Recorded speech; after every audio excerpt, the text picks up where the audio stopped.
hermanos, hermanas, gente de YouTube, a un nuevo video del canal. En el día de hoy vamos a continuar con el análisis que estamos haciendo de la Iglesia Católica Apostólica Romana. Este es el video número 6. Acá vamos a ver un poco más de historia de la Iglesia Católica y vamos a comparar los hechos que ellos realizaron a través de algunas partes de la historia, más allá de los 5 videos anteriores que ya hemos visto, y vamos a comparar su actitud con lo que nuestro Maestro Mesías Jesucristo estableció en la Biblia para cómo debemos actuar. Así que, hermanos, bienvenidos a Cristianos de Uruguay y al Mundo. Gracias por estar ahí. Comencemos. Hoy vamos a ver la Santa Inquisición. Miren lo que es esa imagen, algo que realmente hizo la Iglesia Católica, y vamos a comparar la actitud de la Iglesia Católica con lo que Jesucristo y la Biblia dicen de cómo tenemos que actuar en general con la gente y cómo la Iglesia tiene que actuar, cómo tiene que actuar el individuo, en particular el cristiano, y cómo tiene que actuar la Iglesia. Empecemos. El término Santa Inquisición hace referencia a instituciones de la Iglesia Católica dedicadas a la supresión de la herejía, elección de otro culto. Si vos no eras de la Iglesia Católica, entonces venía y se usaba el aparato, la institución de la Iglesia Católica que se llamaba la Inquisición. La herejía en la era medieval europea muchas veces se castigaba con pena de muerte, y de esta se derivaban todas las demás, por ejemplo, tortura, excomulgación, expulsión, etc. En el año 1184, el Concilio de Verona estableció la Inquisición de las herejías. Y ahí empezó un lindo recorrido. La Iglesia Católica, en su manual, establece: si la tortura es apropiada para aquel que rompe las leyes del hombre, entonces es más apropiada aún para aquel que rompe las leyes de Dios. ¿Eso está en la Biblia? No, no está en la Biblia. En la actitud de la Iglesia Católica, que ocultó la Biblia, que trató de perseguir a aquellos que trataban de llegar a la Biblia, a la gente, que ya vimos en el video anterior, ahora entiende que si uno va por otros caminos que no son los de ellos, es bueno, se puede usar la tortura como castigo, porque la ley humana en aquel tiempo lo realizaba. Dios estableció que hay que hacer castigo a las demás personas. Vamos a ver qué dice la Biblia, porque si te pegan en la mejilla derecha, de la izquierda. Vamos a ver los versículos de la Biblia en general, pero la Iglesia Católica estableció eso. Y ahí, por ejemplo, más que mejilla, lo rostizaron al pobre hombre por ser hereje. En un manual de la Inquisición decía: la Iglesia tiene plenamente el derecho a torturar. La Iglesia Católica, no la Iglesia Cristiana. La tortura sirve para extraer la verdad.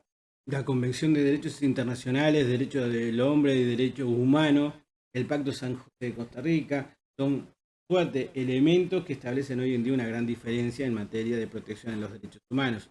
La Biblia, Cristo, establece una gran protección al individuo y a las personas, porque aún no maldigas, si te maldice, bendice.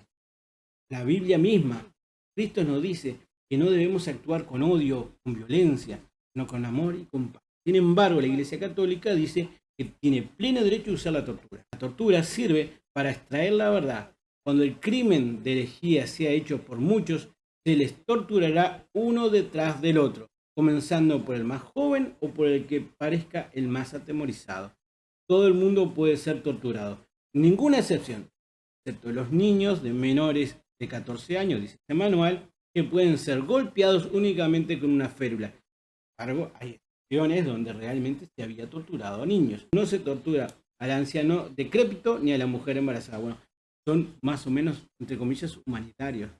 Menos mal, ¿no?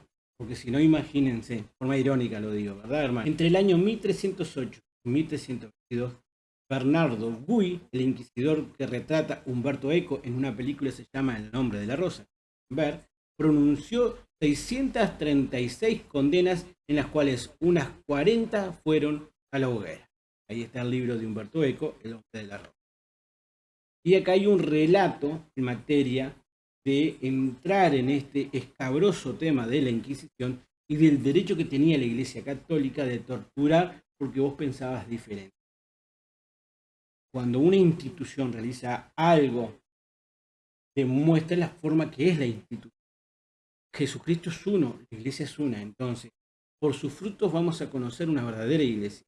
Una iglesia, a través de la historia, permitió hacer eso. Es como los católicos de hoy en día, que te miran cuando dicen: ¿vos a qué iglesia vas? Vos tenés que decirle con orgullo: yo voy a una iglesia cristiana, de la cristiana evangélica, la que hablan de Cristo como el Señor y Salvador, que pregonan el arrepentimiento para perdón de pecado. No voy a la iglesia católica donde hay idolatría, imágenes, no comparto eso. Y ya te miran con cara fea, con cara de odio, como bicho raro. Y bueno, esa actitud es la que siempre ha tenido. Solo que cuando tuvo más poder, suerte que hoy en día tiene un enorme poder, en aquel tiempo, en la Edad Media, enorme, mayor, una bestia, en las cuales podía torturar y matar a las personas porque pensaban diferente. La tortura empleada al término de la fase probatoria del proceso, porque llevaba una forma de averiguar la verdad, era como si fuera un proceso jurídico Dios. Tenía lugar cuando el reo entraba en contradicción o era incongruente con su declaración anterior, cuando reconocía una acción torpe pero negaba su intención herética y cuando realizaba solo una confesión parcial. La Inquisición hizo uso de 3 procedimientos: la garrucha, voy a poner en la imagen, la toca y el potro. El primero consistía en sujetar a la víctima los brazos detrás de la espalda, alzándola desde el suelo con una soga atada a las muñecas, mientras de los pies pendían las pesas. En tal posición era mantenido durante un tiempo, agravándose a veces el tormento soltando bruscamente la soga, que colgaba de una polea, y dejándolo caer, con el peligro de desconjuntar las extremidades. Más sofisticada era la tortura del agua, en la que el reo era subido a una especie de escalera para luego doblarle sobre sí mismo con la cabeza más abajo que los pies. Situado así, se le inmovilizaba la cabeza para producirle por la boca una toca o una venda de lino. Le ponían en la boca eso, a lo que fluía agua de una jarra con capacidad para algo más de 1 litro. La víctima sufría la consiguiente sensación de ahogo, mientras de vez en cuando le era retirada la toca para conminarle a confesar. La severidad del castigo se medía por el número de jarras consumadas, a veces 6 u 8. Estas 2 formas de tortura, las más primitivas, cayeron luego en desuso y fueron reemplazadas por el potro, instrumento al que era atada la víctima con la cuerda alrededor de su cuerpo, y en las extremidades el verdugo daba vuelta a un dispositivo que progresivamente la ceñía, mientras el reo era advertido de que, de no decir la verdad, progresaría el tormento dando otra o varias más vueltas. En segundo lugar, hay que observar que el tormento se aplicó sin excesivas concesiones a edad ni sexo. Según Llorente, las personas ancianas debían ser puestas a la vista del tormento, in conceptu tormentum, sin ser sometidas a él, aunque se han encontrado algunos testimonios de septuagenarios que hubieron de afrontar ese trance. En el otro extremo, nos consta que los niños no se libraron del todo, y así sabemos del caso de Isabel Madalena, adolescente de 13 años, que en Valencia resistió la tortura y luego fue penitenciado con 100 azotes. Las confesiones obtenidas durante el tormento no eran válidas por sí mismas y debían ser ratificadas fuera de él en las 24 horas siguientes. El desarrollo de la tortura era registrado escrupulosamente por los secretarios, incluyendo los quejidos y exclamaciones proferidas por las víctimas. Esto se puede conseguir, esto está basado en un apartado que encontré de un libro que es de José Antonio Escudero, en la Santa Inquisición, cuaderno de historia de Madrid del año 1985, que recopiló historias. Así que lo que se manifestó acá, el manual de Inquisición, a los ancianos y a los niños no se lo permitía, como pueden ver, sí hubieron casos de niños también. Bien, es desastroso que haya la tortura solo por un grupo de gente. Se usó a todo tipo de gente para torturar la Iglesia Católica. En 1484, Inocencio VIII da por oficial la existencia de la brujería por medio de la bula Sumis Desideratis Affectivus. Ese señor que está ahí, ese es Inocencio VIII. Dijo que las brujas existían. Ha llegado a nuestros oídos, señor, que gran número de personas de ambos sexos no evitan el fornicar con los demonios, íncubos y súcubos, y que mediante sus brujerías, hechizos y conjuros sofocan, extinguen y hacen perecer la fecundidad de las mujeres, la propagación de los animales, la mies de la tierra. Los acusados eran interrogados comúnmente mediante tortura, finalmente castigados si se le encontraba culpable, requiriéndose sus bienes durante el proceso, es como las dictaduras militares. Torturaban, se robaban todo lo que había en las casas. Finalmente castigados si se les encontraba culpable, requiriéndose sus bienes durante el proceso para sufragar las costas judiciales y los gastos de encarcelamiento. Qué interesante, ¿no? No robarás, dijo el Señor, no robarás. Torturaba, amarás a tu prójimo como a ti mismo. Eso no estaba en cuenta. No robarás. Una vergüenza. La garrucha. Se alzaba la víctima al techo con los brazos atados por detrás de la espalda. El potro se ataba al reo a un bastidor y el verdugo apretaba hasta atravesar la carne. Tormento del agua. Se ataba al reo, se lo introducía un paño por la boca hasta la garganta y se vertía jarras de agua de aproximadamente 1 litro. Lo que leímos recién. Vamos a ver algunas imágenes, capaz que pueda ser sensible, hermanos, hermanas, gente de YouTube, de lo que hacía la Iglesia Católica cuando no entendía lo de amarás al prójimo como a ti mismo, o poner la otra mejilla. Ahí tenemos una imagen de una persona que fue encendida a fuego, vida, y ahí tenemos otra que fue estirada en ese tormento. Vamos a ver un video, se pueden ver varios, ustedes pueden ver uno del Museo de la Inquisición de México, de Europa. Acá vamos a ver uno, el Museo de la Tortura de la Iglesia.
Más allá de los castigos y las torturas, la Iglesia Católica también tuvo algo que se llamó un proceso semijudicial, no sé cómo llamarlo, en la Facultad de Derecho en Uruguay. Aquí se da en una de las materias que se llama Sociología de primer año de la Facultad de Derecho, las ordalías, para indicarte la forma en que se interpretaba la justicia a través del tiempo y qué es la justicia. Lo que se entendía antes como justicia hoy no es justicia. Desde el punto de vista de Dios, sí sabemos lo que es la justicia divina, la justicia en la cual Jesucristo murió por nosotros, por nuestros pecados, y confesando ante Dios, no ante nadie, no ante una persona, no ante un inquisidor, sino ante Dios, y mediante el sacrificio de Jesucristo que llevó nuestros pecados, le damos perdón porque Cristo murió por nosotros. ¿Qué está de más pedirle perdón a Dios por nuestros pecados y decirle a Jesucristo, perdón porque llevaste mis pecados, perdón por tener mis pecados, perdón Dios por mis pecados en el mundo, pequé contra ti y contra mi prójimo? ayúdame a salir adelante. Y Dios te perdona. Y tú crees en el sacrificio que Cristo hizo en la cruz, nos da la salvación, nos da la potestad de ser hijos de Dios, según lo que manifiesta la Biblia y uno cree con todo el corazón. Sin embargo, la gente católica, la Iglesia católica, trataba de alguna forma apretar las clavijas para sacar una información de herejes si eran a favor o en contra de la Iglesia o si consideraban que eran brujas o lo que. Las ordalías son procesos judiciales religiosos en los cuales se trataba de averiguar algo. Y ese proceso conllevaba actitudes tan ridículas, tan tontas, que realmente rebosan lo espantoso en lo jocoso y lo cómico para después uno darse cuenta qué espantoso que era. No sé cómo manifestar, la verdad, la actitud de repudio que hacían ellos, los católicos, que les voy a manifestar a continuación. Que no solo hicieron procesos judiciales, las famosas ordalías, contra las personas, sino que también contra animales. Vamos a entrar en esa página de la historia católica. Para saber si una persona es culpable de un delito o inocente, fue una institución jurídica vigente hasta los fines de la Edad Media en Europa. Según Francisco Tomás y Valiente, las ordalías cristianas invocan e interpretan el juicio de la divinidad a través de mecanismos ritualizados y sensibles, de cuyo resultado se infería la inocencia o la culpabilidad del acusado. El debido proceso judicial divinizado por los católicos. Una de las ordalías, para saber si una persona era culpable o inocente, era la batalla. Dependiendo de las causas del enfrentamiento, era Dios el que tenía que decidir quién era el culpable, dando fuerza al combatiente que tenía razón. Era acá el tema de la ley del más fuerte. Si uno era débil y venía un Goliat a pelear contra uno y habían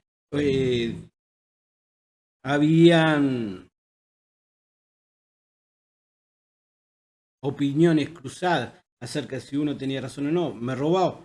No me robó. Me entró a casa, no me entró a casa.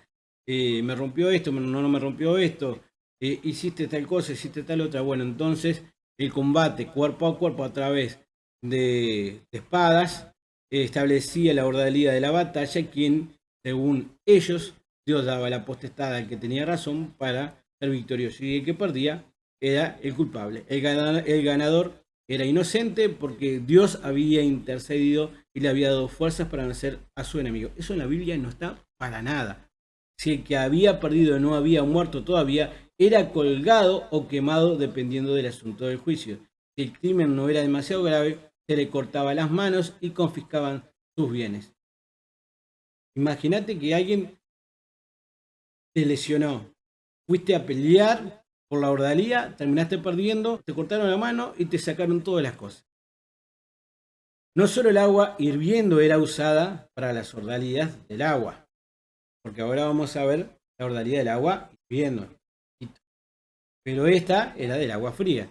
En la versión con agua fría se ataba al acusado y se lanzaba a un río o lago. Se pensaba que el agua era un signo de pureza y se rechazaba el mal. En algunos casos se hacía un agujero en el suelo y se llenaba con agua que luego un sacerdote bendecía. Si el acusado flotaba, significaba que el agua lo estaba rechazando, por lo que era culpable. Si se hundía, era inocente porque el agua la había aceptado. Este método se hizo muy común, sobre todo en juicios de brujas. Así que te ataban y te tiraban al agua.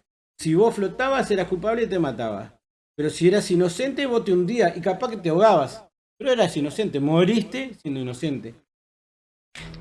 Maravilloso. Ahí tenemos la imagen de la ordalía del agua fría. Y del otro lado tenemos otra de las ordalías, que era agarrar un fierro caliente, pasearlo, y si en la mano te quedaba la huella, eras culpable. Otra prueba donde Dios era el que daba un visto bueno era usando agua hirviendo. Acá tenemos el agua hirviendo. Para que el acusado pudiera demostrar su inocencia, un sacerdote hervía una olla de agua y la bendecía para que fuera agua sagrada. Luego se ponía una piedra dentro de la olla, la cual tenía que coger el acusado. Voy a agarrar una piedrita acá en el agua que está hirviendo a 200 grados Celsius o 400, andás a ver. El tamaño de la olla dependía de la gravedad del crimen del acusado. La idea era que si era un crimen menor, el agua le llegaba hasta la muñeca y si era grave hasta el codo. Y ahí estaba metiendo la manito. Si le quedaba marca después, era culpable. Si vos metías la mano en el agua hirviendo y agarrabas la piedra y te quedaban ampollas, eras culpable. Mortalidad del fuego: hacer andar al condenado descalzo por una especie de rejilla metálica al rojo vivo de fuego. Miren la imagen.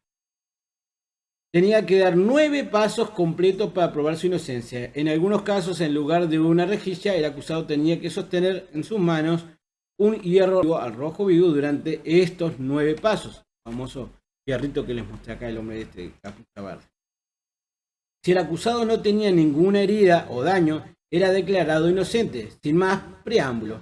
Como te puedes imaginar, lo más normal era que después de la prueba el acusado acabara muy mal parado por las quemaduras. Lo que se hacía era vendar las heridas del acusado durante 3 días, después de los cuales un sacerdote tendría que verificar las quemaduras. Si las heridas habían sanado después de los 3 días, la inocencia estaba probada. Si las quemaduras seguían estando, era una prueba de culpabilidad. El castigo normalmente era el exilio o en los peores casos la muerte por lapidación, es decir, lo mataban a pedrazos. Acá tenemos a William Adolphe Cribonius.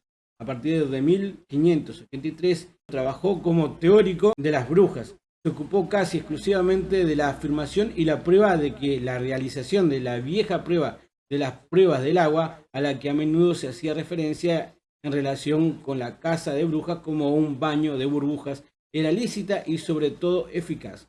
Cuando llegó el 25 del mes de otoño a Lemegou, 2 días más tarde se llevaron de la vida a la muerte por el fuego por orden del consejo a 3 brujas por sus muchas abominaciones y acciones. Esa misma tarde, los sirvientes del consejo detuvieron a otras 3 que habían sido acusadas por las anteriores como sus cómplices y las encerraron en la cárcel. Al día siguiente, casi hacia las 2 de la tarde, fueron llevados a las puertas de la ciudad y para descubrir la verdad fueron atadas de la siguiente manera. La mano derecha se ató al dedo gordo del pie izquierdo y la mano izquierda se ató al dedo gordo del pie derecho, de forma que no pudieran mover el cuerpo. Luego, en presencia de varios miles de personas, fueron echadas al agua, pero flotaron como madera en la superficie y ninguna se hundió. Entonces, si flotaron, eran malas, entonces eran brujas y había que matarlas. Juicios contra animales. Además de estos ridículos procesos judiciales llevados adelante por la Iglesia Católica, también hicieron juicios contra pobres animales.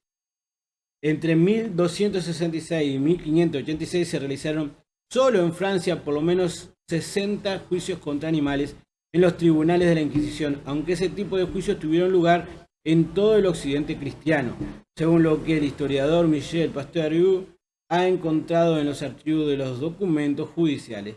Un ejemplo citado es el de la cerda que fue declarada culpable por el asesinato del bebé Jean Lemeu y fue vestida como humana, torturada, mutilada y condenada a muerte a pesar de que no confesó frente a ningún cura.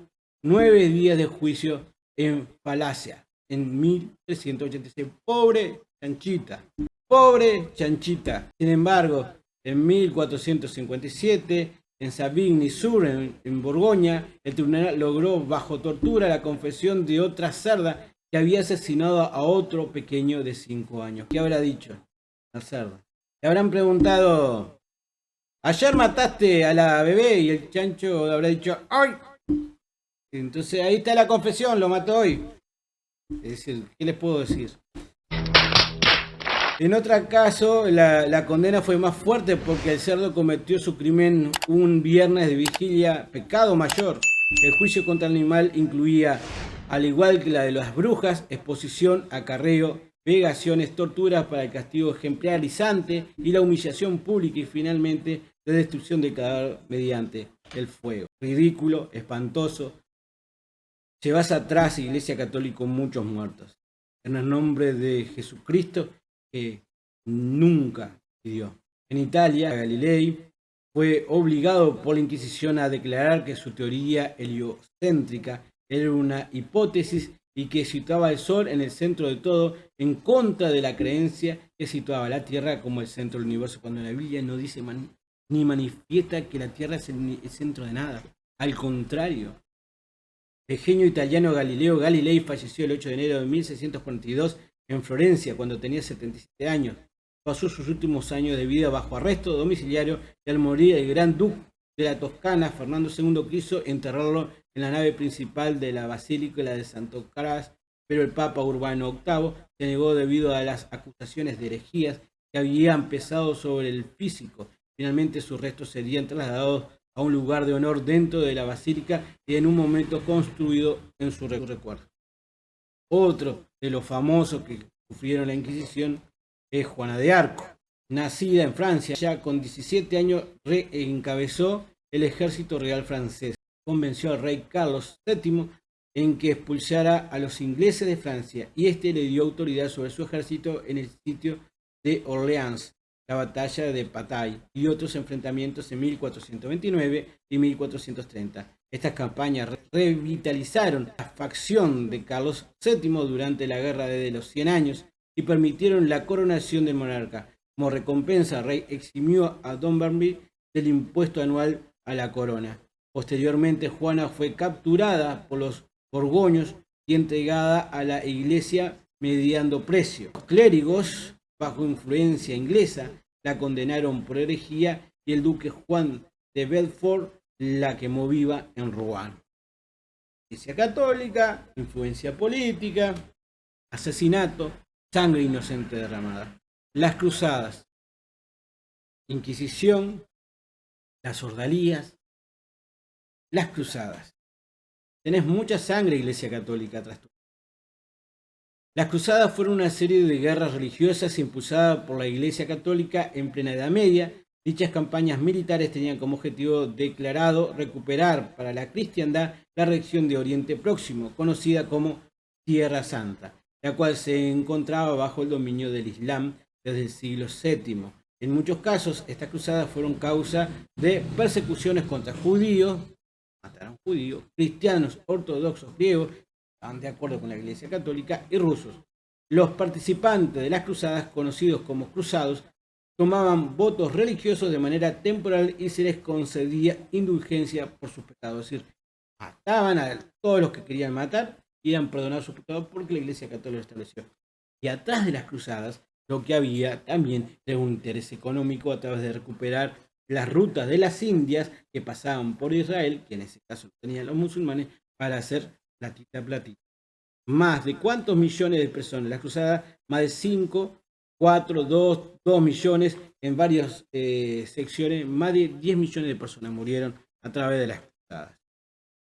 Que habrá sangre en esa Iglesia Católica. La República del Norte de Italia participaron de las cruzadas para defender sus intereses mercantiles. Venecia, Pisa, Génova controlaban las rutas comerciales por las que llegaban a Europa los productos de lujo orientales, cada vez más solicitados por una población urbana en auge. Acá tenemos, hermanos, el verdadero interés atrás de las cruzadas. La Iglesia impulsó las expediciones a Tierra Santa para consolidar su autoridad política sobre los reinos cristianos, amenazados por las rivalidades con el Imperio Germánico. Además, los papas querían recuperar el control sobre la Iglesia Ortodoxa bizantina, separada del catolicismo romano desde el cisma, por cuestiones de dogma de 1054. Ahora sí, ¿qué decía nuestro Maestro? ¿Qué decía nuestro queridísimo Jesucristo? En Lucas 6, capítulo 29, el 42 dice: al que te hiera en una mejilla, préstale también la otra, y al que te quite la capa, ni aun la túnica le niegues. A cualquiera que te pida, dale, y al que tome de lo que es tuyo, no pidas que te lo devuelva. Y cómo queréis que hagan los hombres con vosotros, así también haced vosotros con ellos. Es decir, que torturar no va, matar no va, llenarte de ira por alguien que te está haciendo mal tampoco va. Al contrario, la enseñanza de nuestro Señor Jesucristo es ser piadosos y tratar de dar luz a un mundo en oscuridad. No combatir la maldad o lo que entendemos que está mal con maldad, porque Jesucristo fue el principal mensajero de perdón a la tierra. Cuando lo estaban crucificando, perdona a los padres porque no saben lo que está haciendo. No, solo Dios, solo el Padre establece quién es y quién no está correcto. Nosotros somos peregrinos en esta tierra, caminando en la forma que tiene que ser pacífica y llena de amor, como nos estableció nuestro hermano y nuestro Señor Jesús. Porque si amáis a los que os aman, ¿qué mérito tenéis? Porque también los pecadores aman a los que los aman. Yo soy amigo de mis amigos, de ese que me miró mal no soy amigo, no lo saludo. Al contrario, Jesús nos pide que en primer lugar nos amemos como congregación, como personas, como cristianos. Y aún así a las personas que no son cristianas también entren en ese círculo de amor. Y si hacéis bien a los que os hacen bien, ¿qué méritos tenéis?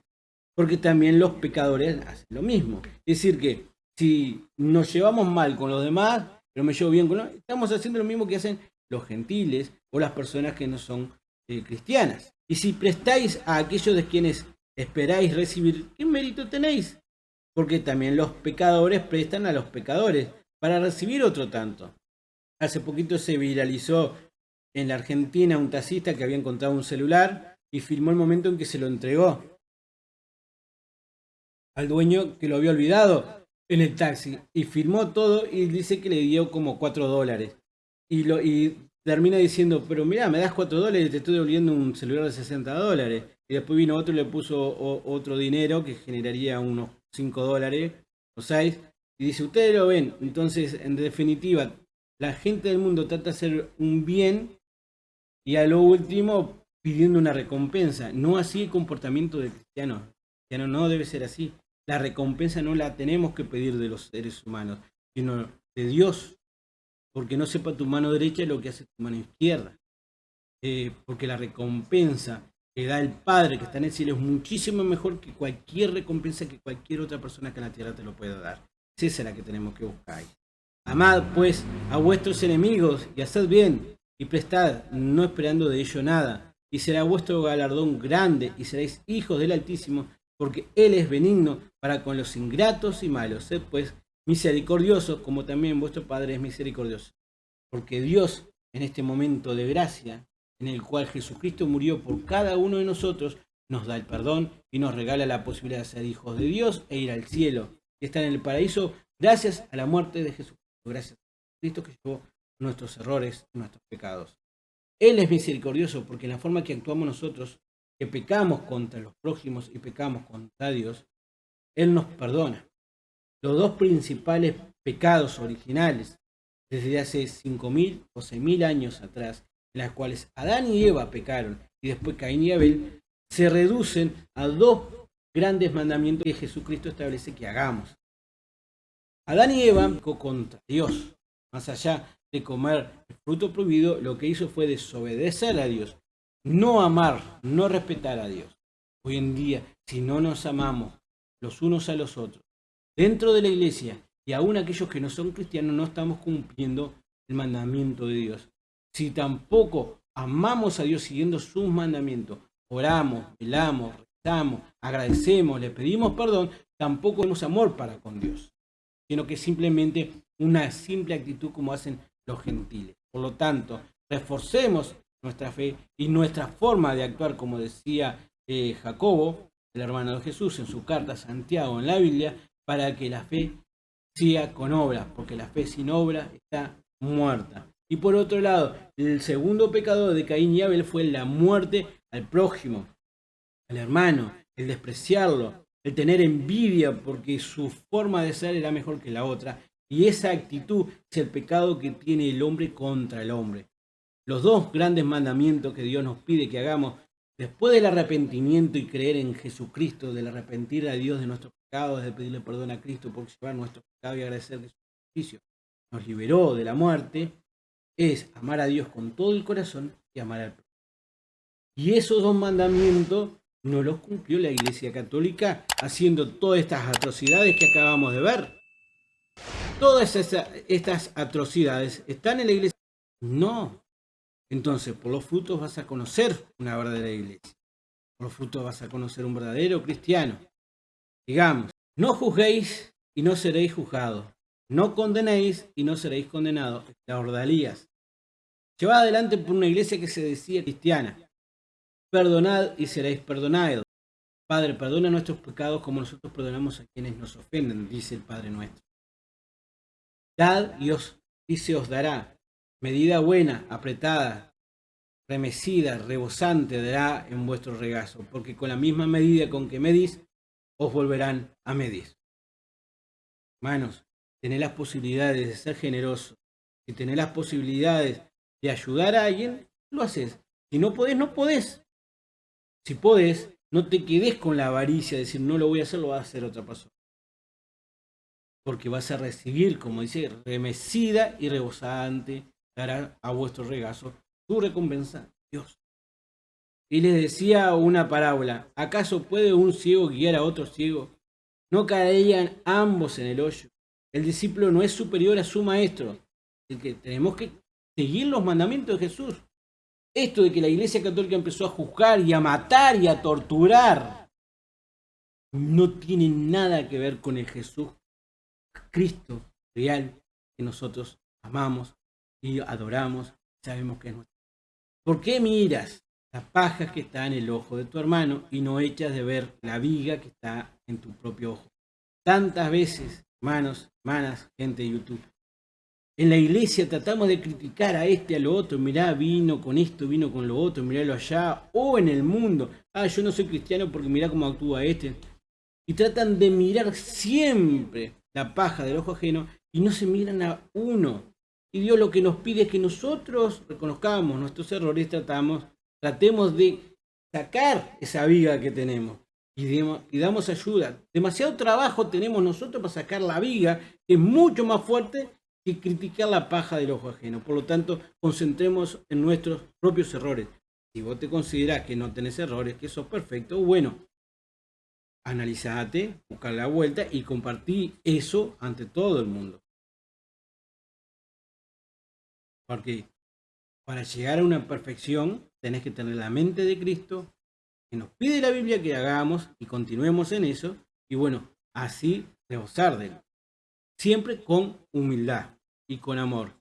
O como puedes decir a tu hermano, hermano, déjame sacar la paja que está en tu ojo y no mirando tú la viga que está en el ojo tuyo. Hipócrita, dijo Jesús. Saca primero la viga de tu propio ojo y entonces verás bien para sacar la paja que está en el ojo de tu hermano. Hermanos, ¿es lícito torturar? ¿Es lícito matar? ¿Es lícito enjuiciar, como hizo la Iglesia Católica, lo que estoy diciendo? No. En la Biblia no está establecido eso. En el nombre de Cristo no está establecido eso. Que tiene la autoridad para juzgar. Ese es nuestro Dios. Miren lo que dice acá. El amor sea sin fingimiento, aborrecer lo malo, seguir lo bueno, amaos los unos a los otros con amor fraternal, en cuanto a honra, prefiriéndoos los unos a los otros. En lo que requiere diligencia, no perezosos, fervientes en espíritu, sirviendo al Señor, gozosos en la esperanza, sufridos en la tribulación, constantes en la oración, compartiendo para las necesidades de los santos, practicando la hospitalidad. Bendecid a los que persiguen, bendecid y no maldigáis, gozaos con los que se gozan, llorad con los que lloran, unánimes entre vosotros, no altivos, sino asociados con los humildes. No seáis sabios en vuestra propia opinión, no paguéis a nadie mal por mal, procurad lo bueno delante de todos los hombres, si es posible en cuanto dependa de vosotros, estad en paz con todos los hombres. No os venguéis vosotros mismos, amado mío, sino dejad lugar a la ira de Dios, porque está escrito, mía es la venganza, yo pagaré, dice el Señor. Así que, si tu enemigo tuviere hambre, dale de comer, si tuviere sed, dale de beber, porque haciendo esto, ascuas de fuego amontonarás sobre su cabeza. No paguéis mal al malo, sino vence el bien con el mal. Romanos capítulo 12. ¿Qué decimos, hermanos? Si hay algún problema, que lo resuelva Dios. Si hay alguien que está enojado contigo, si hay alguien que tiene un odio para contigo, deposita en Dios la solución. No te llenes con una pesada carga de ira. Resuelve el problema con la persona, porque escrito está, si vamos a orar y a hacer cosas con Dios, Dios nos pide que resolvamos el problema para poder tener un camino despejado para la adoración que Dios se merece. Pero yo os digo que cualquiera que se enoje contra su hermano será culpable de juicio. Y cualquiera que diga necio a su hermano será culpable ante el concilio. Y cualquiera que le diga fatuo quedará expuesto al infierno de fuego. Por tanto, si traes tu ofrenda al altar y así te acuerdas que tu hermano tiene algo contra ti, deja allí tu ofrenda delante del altar, y anda, reconcíliate primero con tu hermano y entonces ven y presenta tu ofrenda. Cuando vamos a adorar a Dios, tenemos que adorarlo en su totalidad. Y dentro de la iglesia, dentro de la congregación, yo no me siento cómodo con otra persona, tengo por obligación de Dios acercarme y tratar de arreglar las diferencias que tengo para poder llegar a amar con todo mi corazón a esa otra persona como un hermano que Dios estableció en la tierra. Por lo tanto, hermanos, sigamos ese camino como Dios nos pidió para que podamos adorar. El hermano Gabriel en la iglesia de Barro Blanco está llevando adelante unos sermones en materia de la adoración a Dios. Entre ellos estaba esto de adorarlo con todo el corazón, con toda el alma, entregarnos por completo ante Dios, pero también se manifestó en la iglesia que esa adoración tiene un estorbo que lo hacemos nosotros cuando vamos a adorar de forma hipócrita, como dijo Jesucristo atrás. No hay que ser hipócrita, porque Dios nos pide amar a Dios y amar al prójimo, y más aún a nuestros hermanos. Si tenemos algún problema, lo resolvemos con amor, no con violencia, como lo estableció la Iglesia Católica. Cualquier cosa en materia de conflictos dentro de la Iglesia, en unos videos que yo hice, ahí les estoy mostrando, hice uno en materia del debido proceso cristiano. Y ahí sí está, no una inquisición, sino un proceso por el cual se pueden arreglar los problemas que pueden haber de todo tipo dentro de la iglesia. Pues una iglesia, mega iglesia, lo que sea, todos tenemos que llevar adelante las reglas de la sana doctrina de cómo resolver los problemas. No podemos apartarnos de la sana doctrina para resolver las cuestiones personales y de la iglesia, porque si no estaríamos apartándonos del señorío de nuestro Señor Jesucristo. Y entonces no le estaríamos dando su lugar dentro de lo que consideramos. Por tanto, si tu hermano peca contra ti, ve y repréndele estando tú y él solos. Si te oyere, has ganado a tu hermano. Mas, si no te oyere, toma aún contigo a uno o dos para que en boca de 2 o 3 testigos conste toda palabra. Y si no los oyere a ellos, diré a la iglesia. Y si no oyere a la iglesia, tenle por gentil y publicano. Entonces, se le acercó Pedro y le dijo, Señor, ¿cuántas veces perdonaré a mi hermano que peca contra mí? Hasta 7. Y Jesús le dijo, no te digo hasta 7, sino aún hasta 70 veces 7. Existe un proceso. Como les dije, pueden ver el video de la estructura de la iglesia cristiana, donde hablo del debido proceso, donde hay una estructura por la cual si hay un conflicto, Dios nos pide que lo resolvamos. Y cuando la otra persona realmente es cabeza dura o uno es cabeza dura, bueno, no hay más remedio. Primero lo hablas aparte, llamas a 2 o 3 y después lo decís a la congregación. Y si no oyere a la congregación, bueno, ese señor no es cristiano. Por ejemplo, una persona que actúa mal, una persona que se lleva por los vicios del pecado, una persona que no adora a Dios, una persona que realmente debe ser cristiano sin converso, bueno, hay una estructura que Jesucristo establece, porque una cosa es ser amado sin límites y otra cosa es abusar del amor y tener un libertinaje como cristiano. Por lo tanto, hay una estructura. Pero si esa persona realmente peca y entiende que tiene que pedir perdón y está arrepentido, Pedro se apresuró a decirle, hasta 7 veces me imaginó que se le va a perdonar. No, Pedrito, no, hasta 70 veces 7, es decir, un montón de veces. Porque el perdón y el amor es la base fundamental de una verdadera iglesia cristiana. No como la iglesia católica que los torturaba y mataba, como acabamos de ver. Hermanos, si alguno fuese sorprendido en alguna falta, vosotros que sois espirituales, restaurarle con espíritu de mansedumbre, considerándote a ti mismo, no sea que tú también seas tentado. Entonces, cuando vayas a tratar un tema que vos consideres que no corresponde a la iglesia, hay que tratarlo con suma delicadeza, porque también uno puede caer en ese pecado. Tratar a los demás como a ti mismo, nos dice la Biblia, lo que acabamos de leer, el Señor nos dijo, ¿verdad? Entonces, cuando uno trata esos temas, tiene que tratarlo con delicadeza. No sea que también mañana uno también se encuentre y uno tiene que ser tratado de la forma que uno trató. Sobrellevad los unos las cargas de los otros y cumplid así la ley de Cristo, porque el que se cree ser algo no siendo nada a sí mismo se engaña. Así que cada uno someta a prueba su propia obra y entonces tendrá motivo de gloriarse solo respecto de sí mismo y no en otro, porque cada uno llevará su propia carga, su mochila. Dejemos de ver la paja ajena, dejemos de criticar al mundo, concentrémonos en nuestra viga para sacarla y generar nuestra mochila con amor. Porque si en nuestra mochila ponemos resentimiento y odio y alejamiento y juicio, como hizo la Iglesia Católica o como errores que puedan pasar en la Iglesia, estamos actuando mal. El que es enseñado en la palabra, haga partícipe de toda cosa buena al que lo instruye. Esto es algo importante. No lo subrayé, pero es algo que hay que subrayar.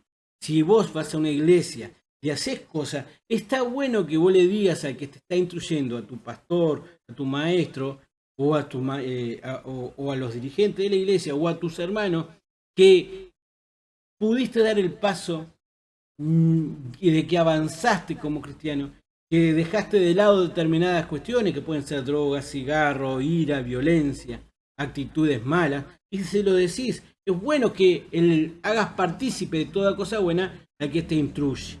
No os engañéis, Dios no puede ser burlado, pues todo lo que el hombre sembrare, eso también segará. La Iglesia Católica va a segar todo eso, porque el que siembra para su carne, en la carne segará corrupción, más el que siembra para el Espíritu, del Espíritu segará vida eterna. No nos cansemos pues de hacer bien, porque a su tiempo segaremos, si no desmayamos. Es necesario que una vez que seamos cristianos, no dejemos de correr el camino cristiano. Hay muchos que piensan, ahora estoy salvo, Cristo murió por mí, voy a hacer la plancha y me vuelvo al mundo. Y en lo que estás haciendo es dejando de lado estos grandes beneficios que el cristianismo te lleva adelante. Y miren que varios teólogos analizan acerca de si se pierde o no se pierde la salvación. Nosotros ya sabemos, tenemos una posición, pero esa posición tiene que ser llevada adelante con una buena actitud, porque vamos a perder grandes galardones si nos volvemos al mundo. Porque si desmayamos y nos volvemos al mundo, perdemos enormemente. Así que sigamos cumpliendo los mandamientos del Señor. Amarás a Dios y amarás a tu prójimo entre ellos, todo lo que conlleva. Y fundamentalmente no hacer una práctica del pecado, sino alejarnos de él. Así que según tengamos oportunidad, hagamos bien a todos y mayormente a los de la familia de la fe. Esto, queridísimos hermanos, cierra este video, del cual demuestra que la actitud de violencia, tortura y muerte que llevó la Iglesia Católica demostró que no era una verdadera iglesia cristiana. Y aún lo sigue haciendo, porque tengo más videos de las cuales cosas más actualizadas, no solo de la Edad Media, reflejan los frutos de una iglesia que no es cristiana. Además de todos los videos que estamos viendo anteriormente. Gracias por estar ahí. Si pueden, suscríbanse al canal, ayudan al mismo gracias a los demás 100 personas que están suscritas. Gracias por sus vistas, den like, por eso ayuda a que YouTube pueda ser publicitado el canal y presentado a otras personas. Sigamos adelante en este peregrinar que tenemos en la vida. Júntense a una iglesia, hablen con Dios, pídanle perdón por los pecados que todos cometemos. Agradece que Jesucristo murió en la cruz, cree en Jesucristo como el Señor y Salvador. En su cruz derramó su sangre para perdón de tus pecados. Agradecele a Cristo porque Él llevó tus pecados. Pídele perdón a Dios, pídele perdón a Cristo por eso. Y conviértete a una forma diferente de luz, de amor, de respeto, para hacer este mundo un mundo mejor. Congrégate, arrímate a una iglesia, y la iglesia, por favor, sean más unidos que nunca. Únanse, estamos viviendo en los últimos tiempos, de los cuales en cualquier momento viene el arrebato, la venida de Jesucristo a llevar a su iglesia, las personas que se arrepintieron y siguieron adelante ese camino de forma correcta. Hermanos, los quiero, gracias por estar ahí, nos veremos, si Dios quiere, en el próximo video. Hasta luego, hasta pronto.